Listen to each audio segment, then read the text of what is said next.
ارمي نفسي من فوق اي حاجة او ربنا ياخدني عشان ما تعبت اوي. بس فاهم. فاكرين الفيديو ده؟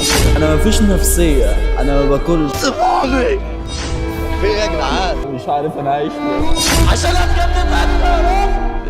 قول انا مش هنزل لمستواه، خلي عندك كرامة يا حيوان وابعد عني. لدرجة اللي هي كانت بتقول لي لو سبت الصلاة هنبعد عن بعض. الشاب ده كان عاوز يرمي نفسه من فوق الكوبري بسبب ان حبيبته سابته، فاتفاجئت النهارده ان هو رن عليا وانا نايم، بس ما عرفتش ارد عليه. رب يكون رجعوا لبعض. انا تعبت يا استاذ احمد. انت بتقول لي رن عليا ضروري، فانا رنيت عليك. تعبت من ايه مش فاهم. انا بقالي 11 شهر في عذاب، انا مش عارف اقفل الموضوع. طب. انا بحبها. ايمن هناك اهو يا جدعان، تعال. انت بتعيط ليه دلوقتي يا ايمن؟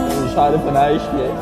قول انا مش هنزل لمستواه، خلي عندك كرامة يا حيوان وابعد عني. امها وهي وابوها كسروني، انا فيها ايه وحش؟ انا غلط وندمت عليه وما كانش ليا ذنب فيه. ما هو في مليون غير. في غيرها بس مفيش زيها. هي شافت الفيديو وقالت لك ايه؟ اللي انتوا بتمثلوا انه اقسم بالله الفيديو ده كل حاجه كانت في حقيقيه. انا مفيش نفسيه، انا ما باكلش ما بشربش ما بعرفش انام، انا مظلوم. ابوها قافل الباب في وشي. يعني ايه قفل الباب في وشك؟ يعني بكلمه بيقول لي بعد عننا. المفروض انت برضو تبعد عني. او انتم مفكرين يا جماعه اللي احنا قلوبنا لعبه مثلا؟ خلاص حبيت حد اتعلقت بيه وكان اول حب في حياتك، بني ادمه جيت غيرت حياتك 190 درجه. الناس اللي دخلت في الكومنتات تقول لك ايه ده بيمثلوا. يا عم انا مش مسامح اي حد فيكم لان احنا ما كناش بنمثل. انا وحش في ايه؟ ايه اللي فيا وحش؟ تكرهيني ليه؟